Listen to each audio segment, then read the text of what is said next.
y'all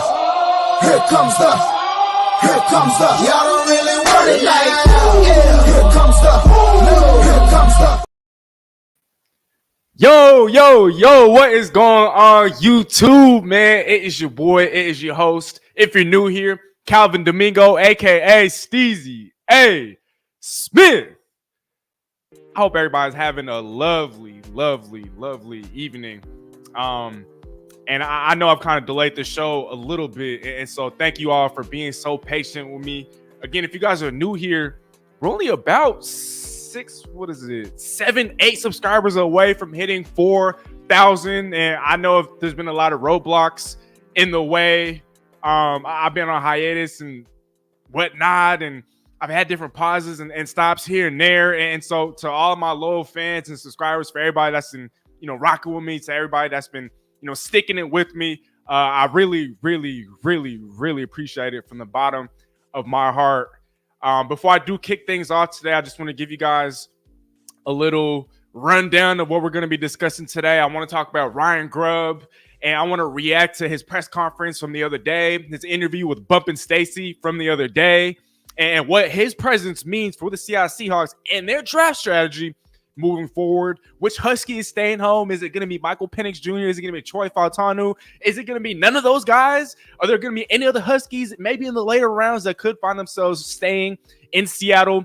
We'll talk about all that and so much more. And then at the very end, I'm going to do something a little different here. I'm going to have a little pro football focused mock draft that we're all going to mock together. And so I'm going to have you guys contributing in the comments, letting me know what you guys want as it pertains to who you guys want Seattle to pick at 16th overall. But before we kick things off, I do want to say what's up to some of you guys in the comments. And so again, thank you for taking the time to tune in. I don't plan on being live for any more than 45 minutes. I know I said that last time. I ended up being live for like an hour and 20 minutes instead of 35 minutes. And so with no guests today and with nothing else to really dive into besides the draft and Ryan Grubb and some of these other coaching hires, and I guess that mock draft at the end, I will try to keep this at 45 minutes or below. And I was talking earlier, actually, Alina Dahl. Long time no talk, Miss Alina Dahl. Like I already said, hope all has been well. Yeah, it's been crazy busy with work and trying to keep up with our pal Norcam. Hope all is well with you. Yeah, I know Norcam is actually in Kansas City right now. For those of you guys that watch and tune in to the NFC West Roundtable, brought to you by Roundtable Sports. Actually, I filled in for Norcam last night, so be sure to go check that out, y'all, at NFC West Roundtable. Again, brought to you by Roundtable Sports. I was able to fill in for him, and so Norb, if you're watching this or if you end up watching this later on, I hope I filled in admirably for you. But Norb, I hope you're having a splendid time in Kansas City, and I can't wait to see you back in the city. We got Tyler Morano in the building. I think he meant to say, what's up, Steez? What's up, Tyler? Appreciate you for taking the time to tune in. I hope you're having a blessed night. I'm having a great night, so thanks again for tuning in, Tyler. We got Sajin in the building. What up, brother, man? Man, what up, brother, man? I seen you in the chat last night on the NFC West Roundtable, and so, man, Sajin, I can't express my gratitude. I mean, you tune in and you show love every chance you get, and for me, that means a lot more than you know. So thank you so much for always supporting, for always showing love. None of that goes unnoticed. So Sajin, hope you're having a blessed night, and happy to have you here, brother. You did an awesome job for him. Well, thank you so much, Alina. Thank you so much. Real quick, for those of you guys in the comments or in the live chat, if you guys could, I guess, let me know what you guys think of the NFC West Roundtable. I know I've had different variations. I've been on different iterations of an NFC West Roundtable in the past, but this one right here, brought to you by Roundtable Sports, it's probably my favorite one yet. And so for those of you guys that have been tuning in, even when I'm not there, I mean, just for the sake of Norb, I mean, I greatly appreciate that moving forward. So thank you guys so much. Sajin said he enjoyed the roundtable, so thank you, Sajin. Shoot, I did too. I had fun being on. But real quick though, before I do get into the show, I just want to show you guys my new business cards, and I got to give a shout out to my graphic designer. I don't know if she's watching, but Miss Christina LaRice. She is a woman of many titles. I mean, she does everything, but amongst her many titles, she's also a graphic designer, and she's the one who reached out to me, and she talked about how she wanted to design my next set of business cards. And so I said, you know what? Let's see what you got. And she came up with this. And so I gotta say, this is probably my favorite set of business cards yet. For those of you guys that have been following me along my journey so far, I've had 4 different variations of business cards, and this one right here, just, man. And he's in the building right now. But Noah, before you go, my brother, have you had a chance to take a look at this? I just want to say, Noah, my brother, man, I hope you're doing well. Thank you for tuning in. He says he's about to crash, fam. Do your thing. I most definitely will do my thing, brother. I appreciate you for stopping by. But I just want to say, bro, you inspired these business cards. I mean, I know Christina was the one who designed them, and she came out of nowhere with this, but oh man, I just gotta say, Noah, but I got so much to be thankful for, and you definitely are the inspiration behind these cards and the way that they're laid out, I guess. Let me show y'all one more time. Right here and on the back, I got the QR code. I have about 1,000 of these, and so if any of you guys are here in the local, or if any of you guys are here in the area locally, right, Seattle, Renton, anywhere in King County, let me know. I'd love to meet up. I'd love to meet some of y'all. I've only met some of you guys virtually and not in real life. And so if you guys want to help me out and passing out some of these cards, I'd love to hand them out. Like I said, I got 1,000 of these things. And so it's going to take me a while to kind of distribute them and whatnot. But one more time, shout out to my graphic designer, Miss Christina Larrice. She deserves all the credit and the praise in the world for designing this for me. I'm super, super, super happy and ecstatic. But yeah, shout out to her, for real, for real. I enjoyed the roundtable. Love the fact that we were not left alone by Brother Pop. Hopefully we can quiet him down. Yeah, just to kind of touch on that a little bit. There's a huge 49ers fan, and he even goes at 49er fans themselves. And so it's not like he's a super biased fan. He was attacking everybody, including me. He was trying to make an enemy out of me. Thankfully, I wasn't bothered, right? We were cool. I played it cool. But yeah, no, he was definitely funny. So thank you, Alina, for that. Noah, hey man, I haven't had Noah on the show in a while. I know he's been super, super busy. I hope somewhere down the line I can get him back on the show. I mean, it's been so long since we've collaborated and we've worked together on YouTube. And so, Noah, brother, if you're still tuned in, I can't wait to work with you again, my brother. So shout out to you as always. And then we got Tyler. Enjoy at the roundtable because of Noah's perspective and even your perspective on the Seahawks or games that were played from last season. Man, thank you guys so much. Real quick, though, before we touch on the show, get on with the show.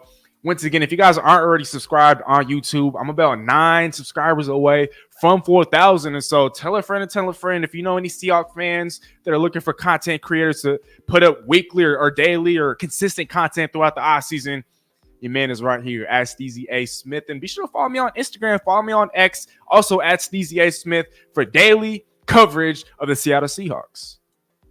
We got Seahawks Nation in the building. What's good, Steezy? It's me, Zaid. I hope I'm saying that right. Zaid, I hope you're having a blessed night, my young brother. Thank you so much for tuning in.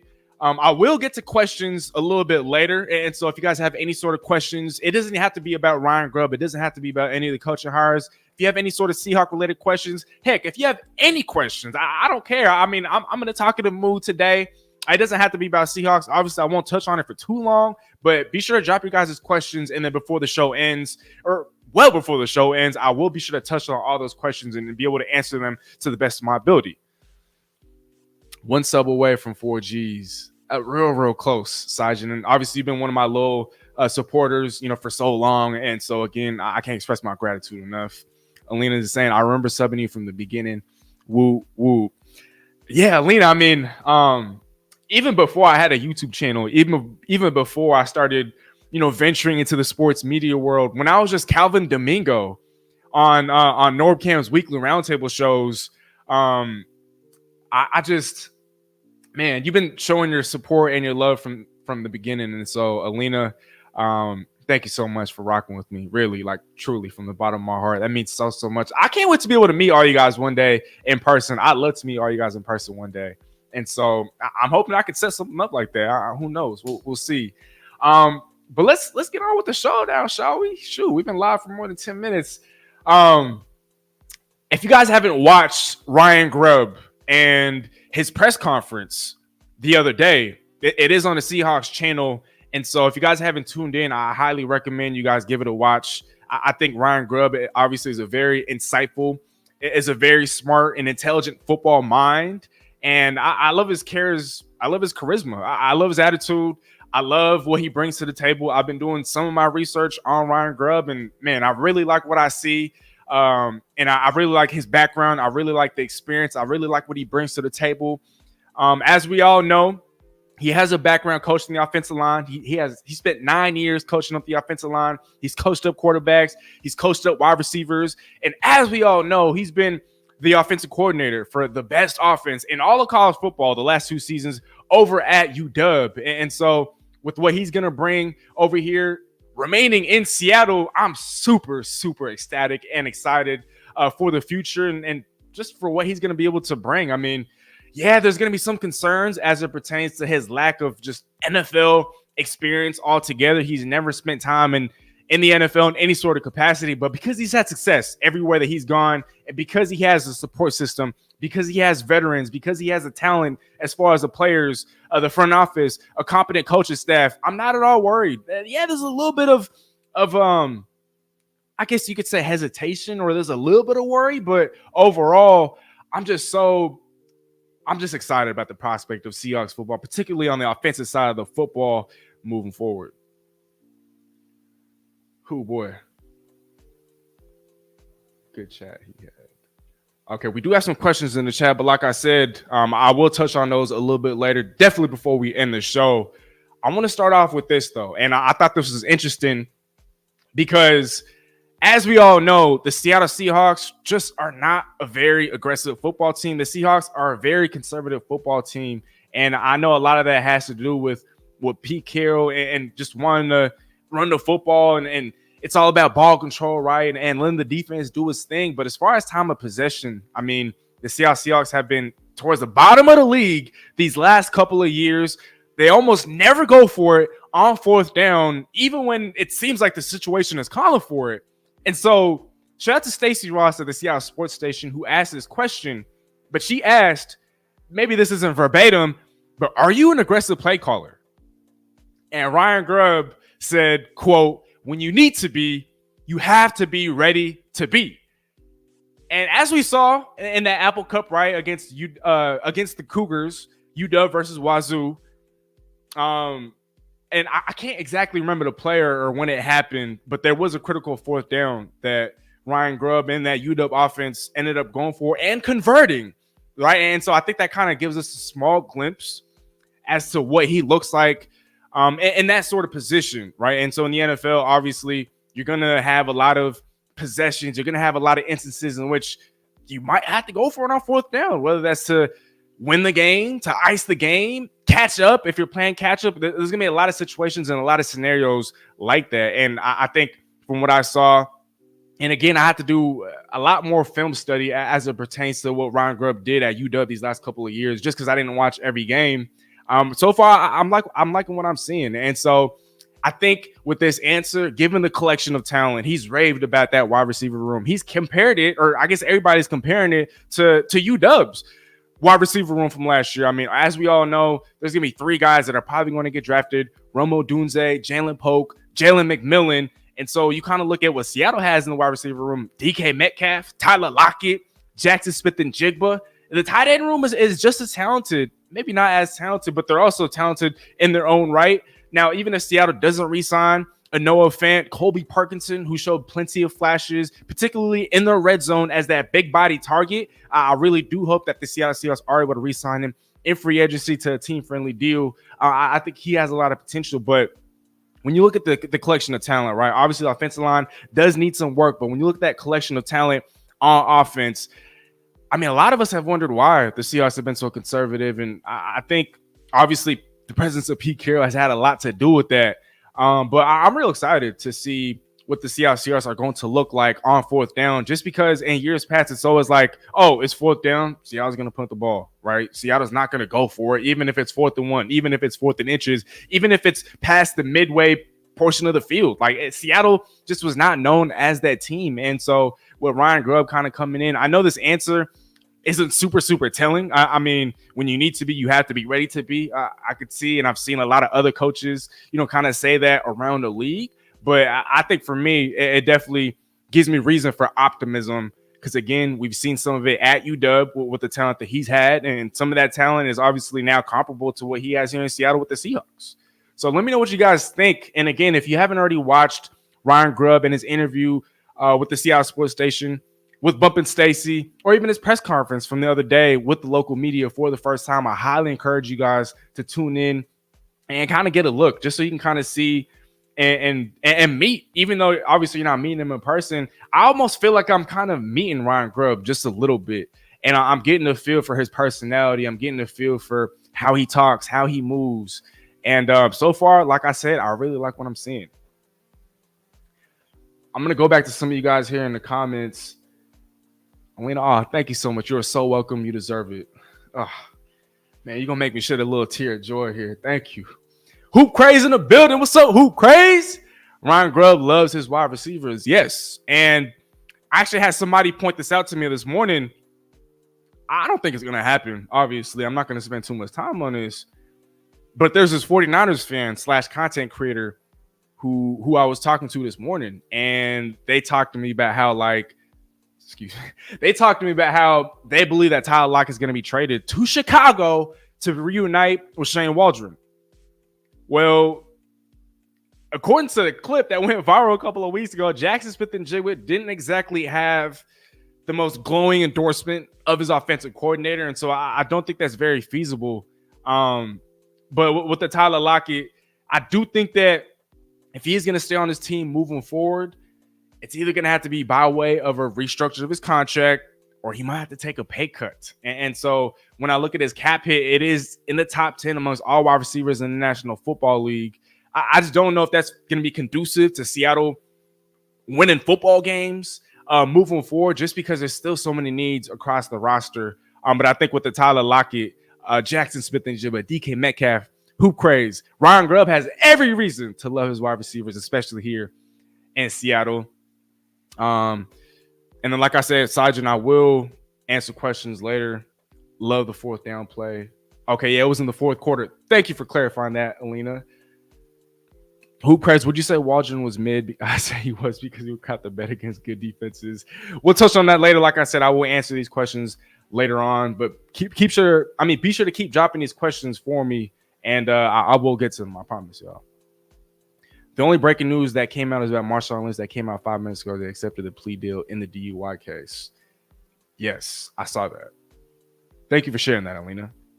Let Lockett retire us. Yeah, right. Sajin, I know you're a big proponent of that, and I think it's only right. And so I don't think it's out of the realm of possibility that he's willing to restructure his contract or, heck, even take a pay cut. We'll see what happens here. There's still plenty of time to go before free agency and even the draft. And so I'm real curious to see how John Stein and Mike MacDonald are going to kind of overhaul this roster, just because, like we talked about last week, the Seattle Seahawks are in the red as it pertains to the salary cap, 23rd or 24th in the NFL, and they're at negative 1.5 million. And so obviously a lot of moves do have to be made for that number to go down. And there's a lot of free agents that also have to be brought back. There's free agents from Baltimore that Seattle's hoping to bring in as well. So, yeah.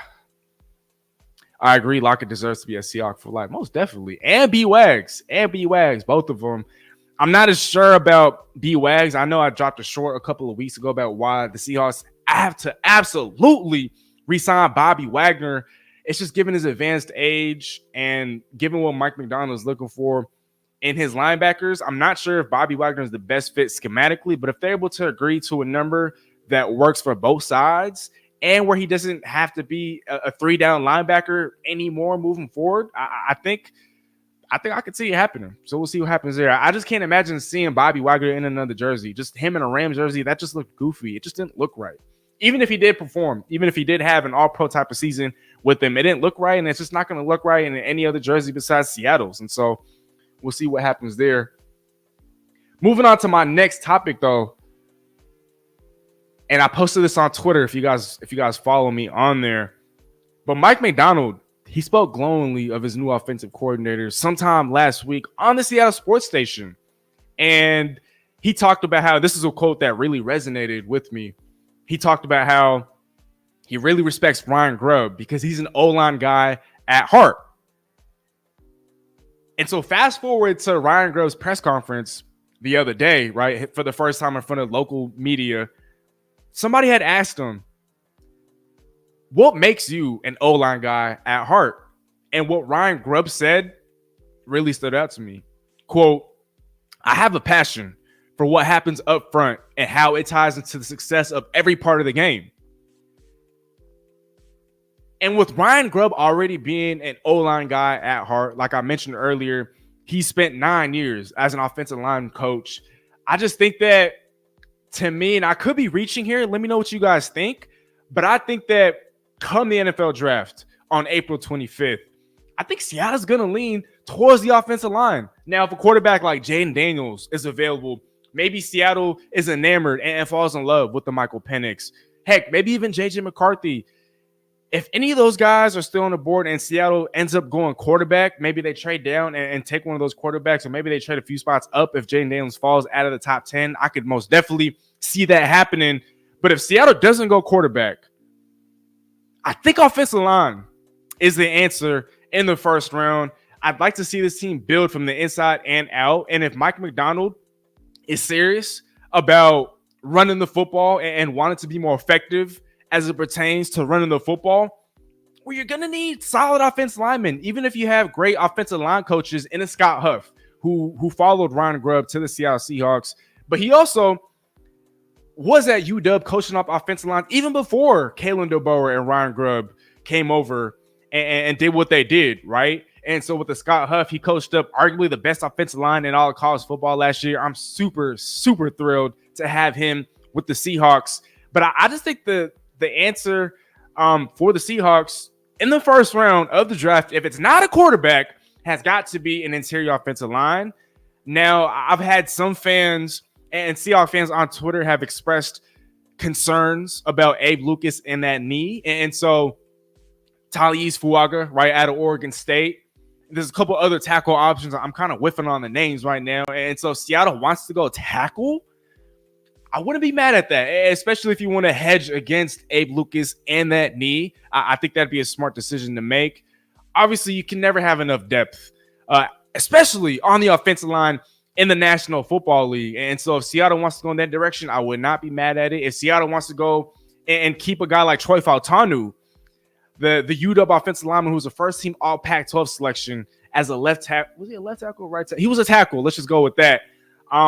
But if Seattle wants to go in that direction, let's say Seattle trades down from 16th overall and they want to get a Troy Fautanu. Let's say they trade down from 16 and get into the early 20s, and he's more likely than not still going to be on the board. I wouldn't be mad at that. He could be a perfect swing tackle in the National Football League. A lot of draft pundits, a lot of scouts around the league are also projecting that once drafted, he could slide over inside at guard.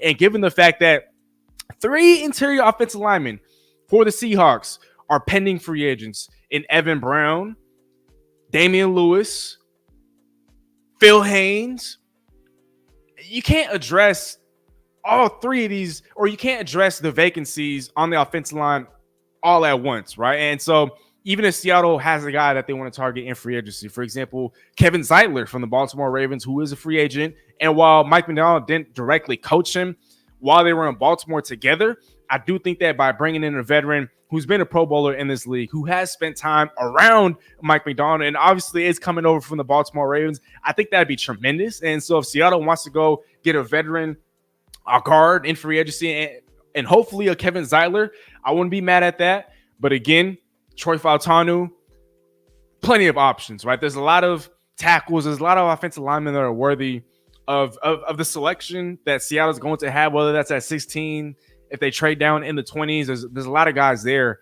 But let me know what you guys think in the comment section about this quote. I mean, again, let me read it for you guys. Quote, I have a passion for what happens up front and how it ties into the success of every part of the game. Ryan Grubb, I like you already.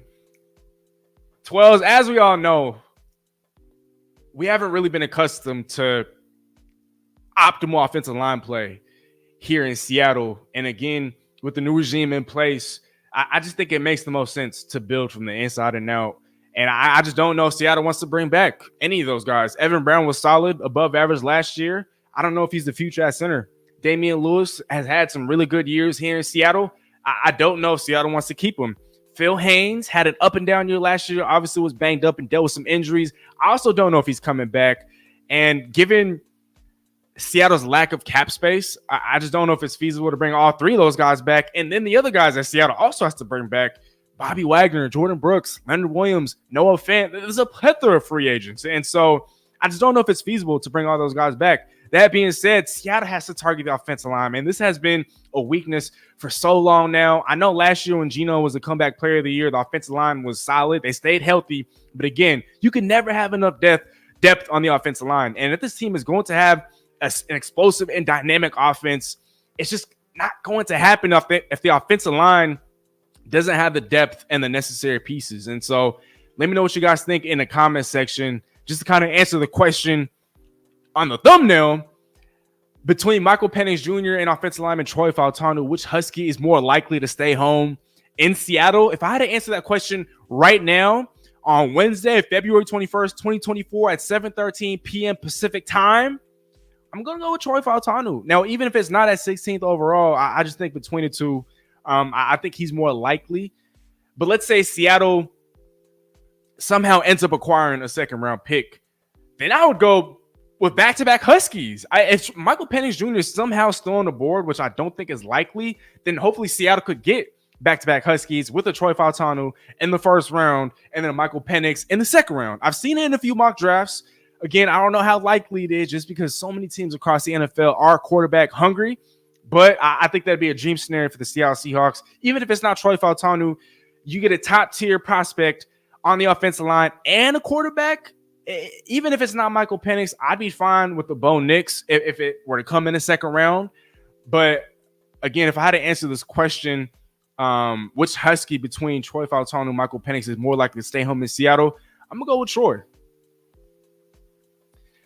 A lot of comments here, so before I move on to the next topic, let me address some of this. Can't wait to see what Grubb will do in the running game and the passing game. And I have some notes here, and with the Ryan Grubb, he talked about how we are going to be a physical team in Seattle. It's just hard to be physical though without an offensive line that's going to dominate people at the point of attack. And again, I just think that quote, y'all can say I'm reaching a little bit. I just think with some of these things that he's saying, it has to mean that Seattle's going offensive line unless a top tier prospect were to fall. It has to be offensive line. Has to be. Sajin is saying I want JD myself. And I posted this on Instagram. If you guys follow me on Instagram, @StZSmithTV, Seattle just hired Zach Hill, who was the former quarterbacks coach and offensive coordinator for Jaden Daniels over at ASU, when Jaden Daniels was at ASU before he transferred to an LSU. And so obviously that's not an end all be all, right? Oh, Seattle brings in Zach Hill. That means they're going to draft or they're going to target a Jaden Daniels. Obviously that's not the case. But I think that Seattle now has coaches on the staff. And let me bring this up here, because Corbin Smith pointed this out on X. So shout out Corbin Smith. If you're tuned in, I'm going to need you on the show soon, Mr. Corbin Smith. But as he pointed out on X, the Seahawks now have coaches on staff who are directly or indirectly linked with Jaden Daniels, Michael Penix, and JJ McCarthy by coaching on their respective teams. As I just mentioned, the aforementioned Zach Hill, who has worked with Jaden Daniels, Michael Penix, obviously, who was the quarterback for Ryan Grubb and the Huskies these last couple of years, and JJ McCarthy, who was the quarterback for Michigan when Mike MacDonald was the defensive coordinator in 2021. That said, the Seahawks have a lot of intel on quarterbacks and a lot of guys in this year's draft. And I do plan on dropping or having a show about this in the future. But I think the Seattle Seahawks are well positioned to dominate the NFL draft just because you have such a young and experienced coaching staff. A lot of these guys are coming over from college. A lot of these guys that are coming over from college have either coached up or coached against a lot of these incoming players in the draft. And so the Seahawks here are in a very, very, very unique position. And even with Pete Carroll and the old regime in years past, particularly the last 2 years, Seattle has dominated. Seattle's hit home runs all over the place in the NFL draft. And so now you have, yes, an inexperienced coaching staff, but these guys, a lot of these guys, again, are coming straight from the college ranks. They've coached up or they've coached against a lot of these prospects that are going to be drafted. And so when you look at that and you look at the insight that all these coaches have and you kind of put them all together, now they're all in the same mix in Seattle. Oh, man. Yeah, they have so much insight. If Seattle doesn't kill this draft, if Seattle bombs this draft, ooh, sheesh. Let me not speak it into existence. Let me not even speak it into existence. But I think, like Corbin Smith said, I think it is very interesting that a lot of these coaches that are on the staff have ties to some of these top quarterbacks that are expected to go in the first 2 rounds of this upcoming NFL draft. I think it's very, very interesting. And again, even though I am leaning towards taking an offensive lineman in the first round for the Seattle Seahawks, I would not be mad if the Seahawks ended up going in the route of quarterback, just because Drew Lock is a pending free agent. Geno Smith only has 2 years remaining on his deal. And so there needs to be some sort of a future and more stability at the quarterback position, especially with the new regime coming in. It only makes sense. Now, Spencer Rattler, potentially, perhaps in the later rounds, I think that'd be a very intriguing fit. That could also happen. As we know, obviously, right? Russell Wilson was drafted in the 3rd round. Every team passed on him multiple times. And so John Schneider, he has an eye for a quarterback. And so if they don't go quarterback in the 1st round, they end up building that offensive line and they end up taking a quarterback in the mid rounds. They do have 2 third-round picks. I think that'd be a great route to take.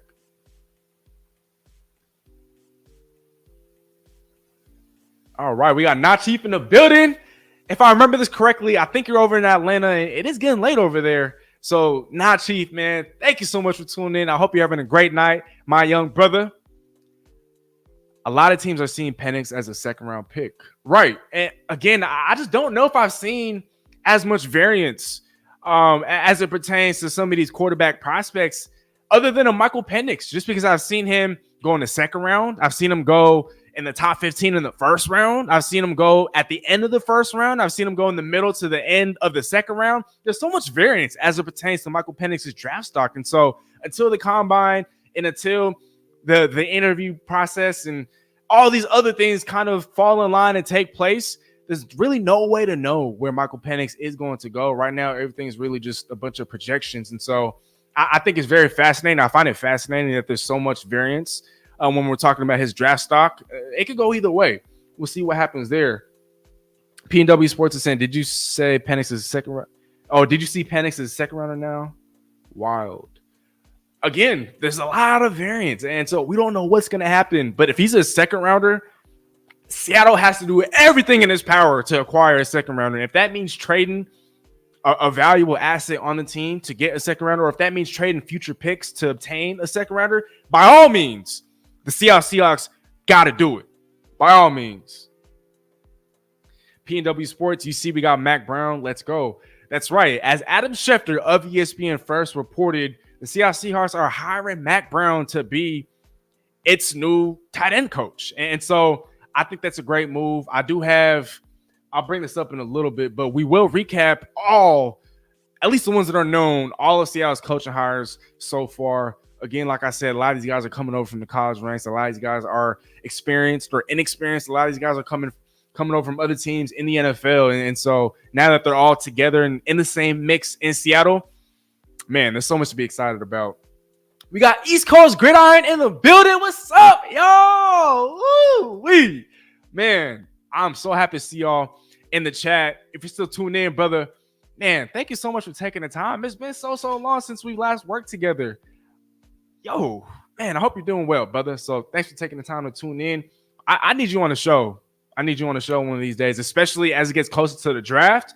I know you're a big college guy, and so I'm going to need you on because I will have a couple of draft shows down the line that I want to have, obviously, your expertise in. And so East Coast Gridiron, after this show, let's talk, or at least in the coming days. Let's talk. And then we got Sajin here. I used to ask you, when will you and Corbin collab? That's okay. Sajin, I don't know if you still follow this page, but the 32-bit network I'm still signed to. Excuse me. Actually, I had an interview with Corbin Smith on Beat. And for those of you guys that are not familiar, On Beat is one of the shows that I do for the 32-bit network. And On Beat is pretty much where I interview beat reporters across the NFL and the NBA. Now, at the time when I was still kind of new to the sports media world, Corbin Smith was a guy that we had designated. And Mike Duger was another guy. And he's been on the show here, as you guys might or might not remember. But Corbin Smith, I've done an interview. I've had an interview with him. And Sajin, if you want me to send you the link to that interview, let me know, because I'm going to send it to you. But I thought that Corbin Smith and I, we had a great conversation. I think the interview was about 20 to 30 minutes. But we had a great conversation, great time chopping it up. He's actually, no, hold on. That wasn't even my only time collaborating with Corbin Smith. I had him on my draft show. After we drafted Charles Cross and all those boys, I had him. I had an all-star cast. I had Michael Bumpus. I had Michael Sean Duger. I had Corbin Smith. I had Noah all on the show recapping the draft. And so, Sajin, hit me up after this, brother. Send me a DM. I'm going to send you those links. There's, oh, man. I've worked with Corbin in the past. And yeah, but you're right, though. I definitely need to have him on again soon. Hopefully this summer. I do want to assemble another all-star Seahawks cast where we're all just breaking down the Seahawks and whatnot. So, yeah, not Chief. It's like how Pete Carroll knew who to get in the draft when he first came to Seattle because he knew who was good. Exactly.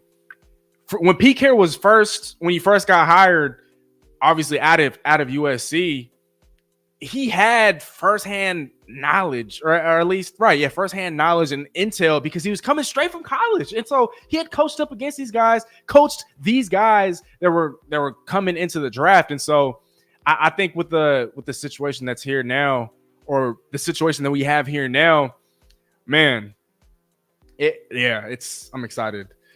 Yeah, bro, I just got back from the gym. Get that work in. I'm actually going to the gym after this show. So keep getting that work in. We got Go Talk with Marcus in the building. What's up, my brother? What's up, my brother? I hope you're doing well, bro. And I hope you're feeling well, too. I hope you're feeling better. I know the other day you said you weren't feeling well. We were supposed to get on that NBA show. And so let me know when you want to reschedule that, brother. Maybe this wasn't the time to chop that up. But, yeah, let me know when you want to reschedule. Marcus, just hit my line, brother. But thank you so much for taking the time to tune in.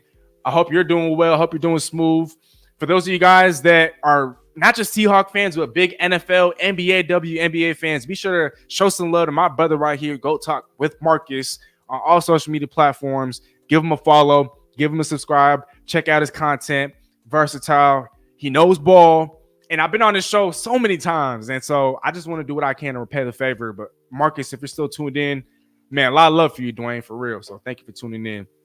East Coast Gridiron said I've been doing a bunch of draft stuff, right? And I saw you was at the Senior Bowl, and so that was real dope. You know, I've been keeping up, bro. You know, I've been tuned in. You know, I've been tapped in. So keep doing your thing, and we're definitely gonna collaborate soon. So let me know, brother. Let me know. We got Why You Mad, bro, in the building. Release. Oh wow. Okay, so he's breaking some things down here. Release Jamal, 16.5 million. Diggs, 11 million. Brian Monet, 5.4 million. Ballore, 2.8 million. D. Eskers, 1.5 million. Trey Geno Smith, 13.8 million. Now, I think some of these numbers I can't confirm, but some of these, if some of these were to happen, some of these cuts, hypothetically speaking, right, would have to be made and designated as a post June 1st cut. And so I don't know how many of these moves actually end up happening. I'm not necessarily in favor of cutting Quandre Diggs. I'd rather Seattle either extend or restructure his contract.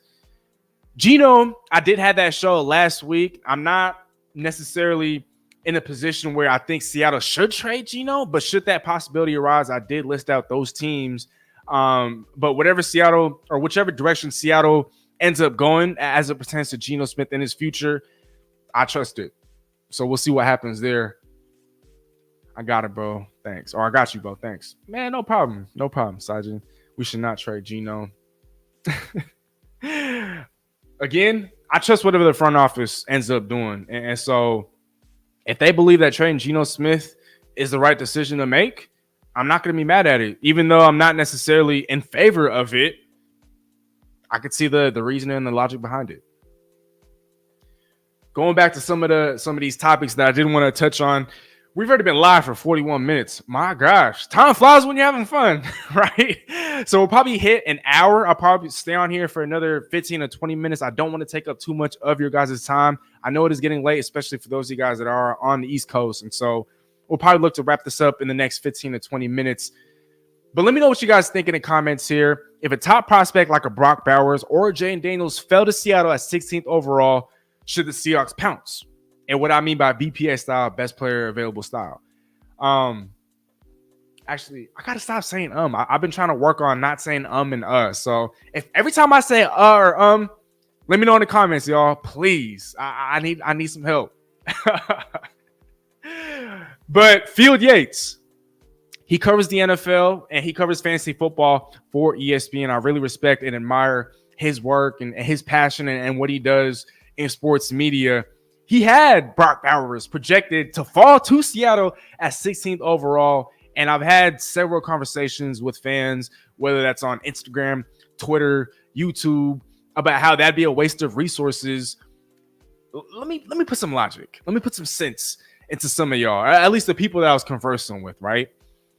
Noah Fant is a free agent. Colby Parkinson is a free agent. Will Dissly is a potential cut candidate. Seattle might have to start over at the tight end position and looking at a guy like a Brock Bowers, who is a consensus top 5, top 10 pick in this draft, or at least a consensus top 5, top 10 prospect. If he were to fall, if he was available at 16th overall, Seattle got to pounce. If Seattle is looking to recreate what UW did as it pertains to his offense in the last couple of years, if Seattle is looking to replicate that sort of explosion and that dynamic ability to score, I think of Brock Bowers. I mean, he would make this offense all the more lethal. Now, some might look at his height and be a little concerned, but for me, look, they don't call him Captain America for no reason. He tries, especially in the blocking game, right? When he does have to block in the run game, he tries. There's a lot of effort. 6'4", he's not the biggest tight end, but he's fast. He's a home run threat. Every time he touches the ball, he's a yards after the catch threat. And I think DK Metcalf is a yards after the catch threat. I think Jackson Smith-Njigba is a yards after the catch threat. And for whatever reason, Seattle just never utilized these guys after the catch. And so with the Brock Bowers, yeah, I know I'm kind of answering my question here, but if a top prospect like these two were to fall, if I'm Seattle, I'm all over it. Now with the Jayden Daniels, I know a lot of you are thinking I'm crazy, but I had a mock draft that I did last night on Pro Football Focus, and Jayden Daniels was there at 16th overall. Now, how likely is that? Not super likely, but again, we've seen stranger things happen in the NFL. We don't know what's going to happen with the Justin Fields and where he's going to land. Geno Smith, again, could be a candidate to be traded. And so some of these teams might not be as in love with some of these rookies, and they might opt to go the veteran route. And so there are possibilities. It is in the realm of possibility. It is in the realm of possibility for Jayden Daniels to fall. And again, I know I'm answering my question here, but I want you guys to answer this as well. Would you guys want Seattle to pounce on any of these guys? Are there other guys in mind, if it's not an offensive lineman, that you guys would want Seattle to pounce on at 16th overall? Talk to me in the comments. And I kind of already answered this here, but which position should Seattle prioritize with this first round pick in this year's NFL draft? I'm not a mind reader, but I did take a couple psychology classes in college, and I just have a genuine interest in psychology. And so I like to study body language. I like to look at people when they talk. I like to make observations, is what I mean to say. And based off of everything that I've gathered from these press conferences, from these interviews that I've seen of a Ryan Grubb, it just seems like Seattle is hinting towards, and maybe I could be wrong. Maybe it's Seattle instead goes out free agency and addresses the offensive line there. That's a very real possibility. But I just think that in reading the tea leaves, in analyzing, right, and some of these things that Ryan Grubb has said, I just think the offensive line is going to be the way, or is going to be the direction that Seattle eventually leans in, just because when we're looking at some of the weaknesses of this team, Mike MacDonald is going to coach up the defense. And so I'm not super worried about Seattle not focusing on defense in the draft. I'd rather Seattle focus on the offensive line, and then maybe in free agency you get one of those former Baltimore Ravens. But I do trust in Mike MacDonald to coach up this defense. Seattle still has some young guys, and Cameron Young, right? and a Mike Morris. Boye Mafe is a rising superstar. Uchenna Nwosu missed half the season last year, and so there's still a lot of pieces to work with. It's not like the cupboard is bare. Now, a linebacker, as it stands right now, the cupboard is bare, but defensively, there's still a lot of pieces for Mike MacDonald and the Seahawks to work with. And so I say all that to say that Seattle has to absolutely prioritize the offensive line, particularly the interior of that offensive line. Again, we've kind of touched on this already, so I'm not trying to sound I'm not trying to sound too redundant here. Right now, as it stands, I would keep 16th overall just because I'm hoping for the possibility that one of these quarterbacks falls in the lap or in the hands of the Seahawks. So right now, I'm in favor of Seattle keeping 16th overall. But again, I wouldn't be mad if they traded down just because you're going to accumulate a bunch more picks. Let me know what you guys think in the comment section. Should the Seahawks trade down, keep, or trade up from 16th overall?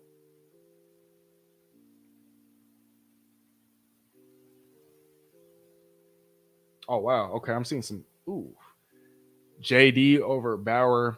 I would rather trade back in the late first round, pick up a second round pick. Okay, I'm not mad at that. East Coast Gridirons, and stay away from Jaden Daniels. Okay, if Brock Bowers falls lower than 7th, I would be surprised. Yeah, bro, me personally, I don't anticipate it. But again, as Field Yates pointed out, he sees it happening. And so I think the Chargers would be stupid to pass up on him. And I think all the other teams picking before the Seahawks would be stupid to pass up on a Brock Bowers. And so I agree with you. But again, if you were to slide or fall to Seattle, I wouldn't be mad at it, right? Why are you mad, bro? If Jaden Daniels is there at 16, that's a no-brainer to pick him up. Okay. Oh, shoot. Well, that contradicts what East Coast Gridiron just said, but obviously there's going to be a lot of different opinions here. East Coast Gridiron, Brock Bowers is the number one player in this draft. He is generational. People said that he is not, or people that said he is not, has never seen him play, in my opinion. He's a game changer. He carried Stetson Bennett. Oh, wow. That's a lot of praise. But East Coast Gridiron, I mean, you're the draft expert. I'm not going to argue there. I mean, sheesh. But the number one player in this draft? Ooh-wee. If Bo Nix is there, you get him. He's the second best quarterback in this draft, and people just overlook him always. Record-setting quarterback and always improving. Yeah, look, I wouldn't be mad at a Bo Nix. I mean, I know he's gotten a lot of hate, and I don't understand why. But if he's there, okay, maybe it's because he played for Oregon. Right. But, yeah, if he's there, heck, let's say he's even there in the second round or the bottom of the first round. If Seattle has to trade up or, again, has to trade future picks or future assets to get their quarterback of the future, whether that's a Bo Nix, a Michael Penix, Jaden Daniels, go for it. We don't use tight ends that much. We have so many weapons to use. I don't see us drafting a tight end in the first round. Well, I don't think Brock Bowers is your ordinary tight end. Like East Coast Gridiron said, he's a generational prospect. I've seen draft comparisons. I've seen people compare him to a George Kittle. And with the Ryan Grubb now at the helm of the Seahawks offense, this isn't going to be the same old vanilla offense that we're all accustomed to seeing, right? And so I wouldn't look at Seattle's utilization of tight ends in these last few years and use that as an indicator of how Seattle's going to use tight ends moving forward. Now, it depends on the personnel, but if the Seahawks were to bring back a Noah Fant, obviously it doesn't make too much sense to draft a Brock Bowers if he were to fall. But if Noah Fant were to re-sign with the Seahawks, I do anticipate him being used a lot more in the passing game. Keep in mind, the Seahawks have finished in the bottom of the league as far as time of possession these last two seasons. And so when you're finishing near the bottom of the league in time of possession, obviously the opportunities are not going to be there. And as it pertains to Seattle's use of tight ends in the passing game, because as we know, Will Dissly is a phenomenal run blocker. Noah Fant is an improving run blocker. Colby Parkinson is a big dude and is a competent blocker. And so, look, again, why you mad, bro? I'm not going to look at Seattle's utilization of tight ends in the past and just say like, oh, yeah, that's how the offense is going to be ran again. Tight ends aren't going to be used again. This is a whole new regime. And with the Ryan Grubb and pretty much total control of that offense, he's definitely going to be using the tight ends. Just watch. Right. Brock Bowers did carry Bennett. Talise Fuaga or Troy Fautanu. Jazon Newton, defensive lineman. I wouldn't be mad at that. And the question, who should be in the safety position? Tyler is saying keep 16, trade for second rounders. I think if you keep 16 though, without trading down, it'd be hard to trade for second rounders. Now, let's say New England or Pittsburgh is willing to offer a second round pick or even a third round pick for Geno Smith, then I think Seattle could potentially package a few of those third round picks on top of future picks to get a second rounder. I think that's possible, but I'm not sure how likely it is to keep 16 and then trading for second rounders without having to make some sort of sacrifice, right? But again, we'll see what ends up happening there. More Bobo. And Ryan Grubb did actually bring up Jake Bobo in his press conference the other day. I said again. One of the reporters had asked Ryan Grubb about Seattle's wide receiver room. And before he ended his statement, he did also mention Jake Bobo. And I think that's definitely a positive sign for his statistical ceiling moving forward, and at least his usage. I think he definitely deserves to be used a lot more. As we know, he's a phenomenal blocker, but I think that as a receiver, as a weapon, he has a lot more to offer. So we'll see what happens there. I get where you're coming from. I just said that because of money. Okay.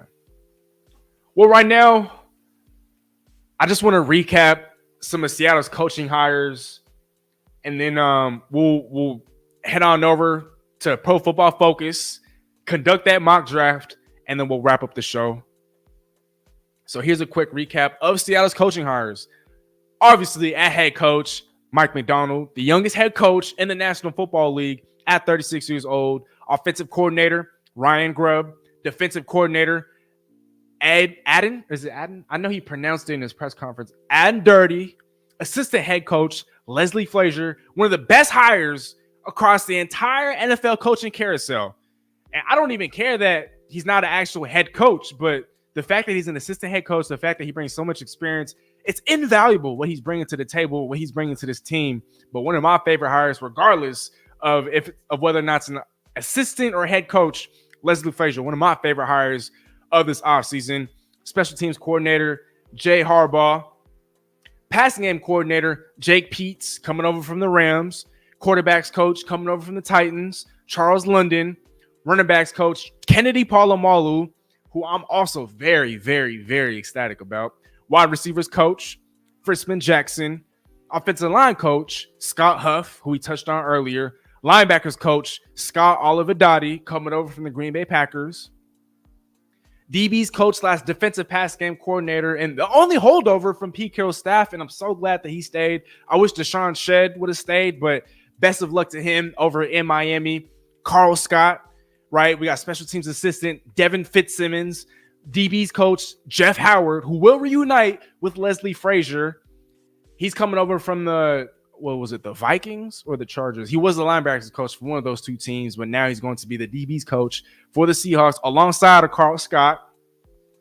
Seattle also has Nick Perry, and as of right now, it's in an undisclosed role, but he is a former NFL and Alabama standout safety. He spent the last 3 seasons in Atlanta coaching the wide receivers and DBs. And as someone pointed out in the chat, Matt Brown coming over from the Jets, Seattle's new tight ends coach.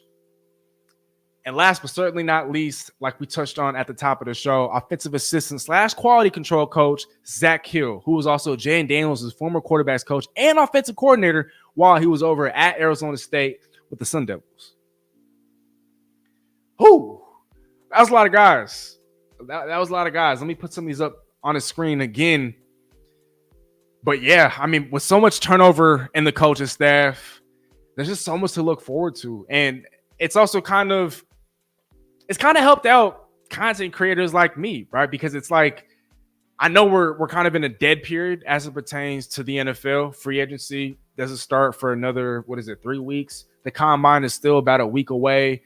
And so there's not a lot to talk about. But because Seattle is here hiring all these different guys, there is stuff to talk about. And so, with a lot of these hires, there's so much potential. There's a lot of inexperience, sure. But then by bringing in a Leslie Frazier, who has been a successful head coach in the National Football League, again, I think that's invaluable.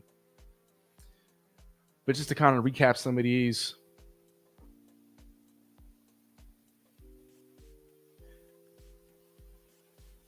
All right, y'all. Now, like I said, this is new. I haven't done this on this channel yet, but I'm going to share my screen and we're going to conduct a mock draft together. So for those of you guys that are still tuned in, that are still live in the chat, let me know what y'all think. Let me know what y'all think for real, but we're going to conduct this draft together. All right. Enter. And we're only going to do one round. I'm not going to, I know y'all don't have the time. Shoot, I don't even have the time right now to get into all 7 rounds of this draft. But let's get started, shall we? And this is via Pro Football Focus, and this is their mock draft simulator. I highly recommend you guys test out your mock drafts on this website. It's a great tool. I love it. All right, so just to recap some of the moves that have happened in this mock draft, in Steezy A. Smith's mock draft 1.0 with you guys. Here's some of the results. At number 1 overall, no surprise there, Caleb Williams. Drake May, number 2 overall, goes to the Commanders. They find their quarterback of the future, Marvin Harrison Jr. Wow, so the Patriots opt not to go for a quarterback, and they end up taking Marvin Harrison Jr. At 3rd overall. We got Malik Neighbors, who was very reminiscent of an Odell Beckham Jr. in the past. Goes to the Arizona Cardinals at 4th overall. We spent a lot of time talking about him. Brock Bowers, 5th overall to the Chargers. Joe Alt to the Giants. Cooper DeJean, cornerback to the Titans. Nate Wiggins, another cornerback to the Falcons. We got Rome Odunze, Seattle's own, to the Bears. Pairing him up with Caleb Williams. I like that. Talise Fuaga goes to the Jets to protect Aaron Rodgers. Jaden Daniels goes to the Minnesota Vikings. Byron Murphy, another potential Seahawks target, goes to the Broncos at 12th overall. We got Olumuyiwa Fashanu, tackle from Penn State, one of the very best that this draft has to offer, going over to the Raiders at 13th overall. Jared Verse, another potential Seahawks target, edge defender, going over to the New Orleans Saints at 14th overall. Dallas Turner, edge defender, 15th overall to the Indianapolis Colts. And according to Pro Football Focus, they're saying that Seattle's biggest needs are at guard, center, and edge. I'm not so sure about edge. I think linebacker would be a bigger need just because everyone in that room is a free agent. And like we talked about earlier, Uchenna Nwosu's coming back. Dale Taylor is a pending free agent, but I think he's coming back. Boye Mafe is a rising superstar. Derek Hall showed flashes last year. I think there's definitely still a lot for him to work on, but I think he'll flourish under a Mike MacDonald. But I wouldn't, I don't know what Pro Football Focus is kind of thinking here. I think linebacker would be another one of Seattle's biggest needs, but again, that's neither here nor there. All right, so let me look at some of these. All right, Not Chief is saying, I'm going to leave, bro. I'm going to sleep. Fools, y'all have a good night. Peace out, Steezy. Hey, peace out, Not Chief. I hope you have a blessed night, brother. Thank you. Why you mad, bro? Saying trade back with Houston. Trade pick 16 for pick 23 and 63. Okay. Tyler Morano, Troy, Ohio linebacker. Forgot his name. Can y'all see this on the screen? I know it's not the biggest, and I don't know why. I can't make it any bigger without it, I guess, covering more of me. And so let me know if you guys could see, but let's scroll through some of these prospects here. We do have Why You Mad, Bro, wanting to trade back. And so for those of you guys that are still in the live chat, if you have suggestions for who we should take in this mock draft for the Seattle Seahawks, let me know. Because if I don't see any more suggestions, I'm probably going to have to trade back. But here's some of the prospects available. We got cornerback from Toledo, Quinyon Mitchell. We got Terrion Arnold, cornerback from Alabama. We got center from Oregon, Jackson Powers Johnson. We got, one of the best edge defenders in this class. I might be saying this wrong, so forgive me, Oos, but Latu from UCLA. J.C. Latham, tackle from Alabama. Jerzon Newton is still available here from Illinois. Kool-Aid McKinstry. Seattle doesn't have a need at cornerback. Okay, Alina Dawes wanting to go Latu. Tyler's wanting to go Newton. Receivers on the board here. Brian Thomas, Troy Franklin. Troy Fautanu, our guy, still here on the board. JJ McCarthy. Bo Nix. Keon Coleman. Michael Penix is still on the board here. Oh, wow. Okay, there's options. Now, obviously, trading down is an option, but Shoot, we've been live for over an hour now, and I do want to wrap this up here. So instead of trading down, and why you mad, bro? I apologize, but we're definitely going to be conducting more mock drafts in the future. So like I said, this is just 1.0. We're going to have a lot more in the future. Alina wants to go Latu, and Tyler wants to go Jerzon Newton. Can somebody shoot? All right. I don't want to make one of y'all unhappy. It's all good, bro. You do you. Man, I appreciate that, brother. Shoot. Man, okay. Jerzon Newton or Troy Fautanu. Flip a coin. Shoot, I don't have a coin on me right now. If any of you guys have a coin on you, can y'all flip one for me? And this is what we'll do. Heads for Latu, and then tails for Jerzon Newton. That's what we'll do. So if any of you guys have a coin, if you guys could just flip that for me real quick, and then we'll get to wrapping up this show. Again, for those of you guys that have been tuning in, man, thank you so much from the bottom of my heart. We're going to be doing a lot of these. So definitely be sure to stay tuned and hit that notification bell so you guys don't miss a live. Can you do a poll? I'm pretty sure I can. I'm just not exactly sure how right now. Or pick a number. Okay, how about this? 7. I'm going to go with 7. I'm going to pick 7. But there are a lot of options here. Again, I would not be mad if Seattle were to trade down. I don't know if there would be this many quarterbacks available at this point. But sheesh. You know what, y'all? I'm going to make an executive decision. And with the 16th overall pick in the NFL draft, the Seattle Seahawks select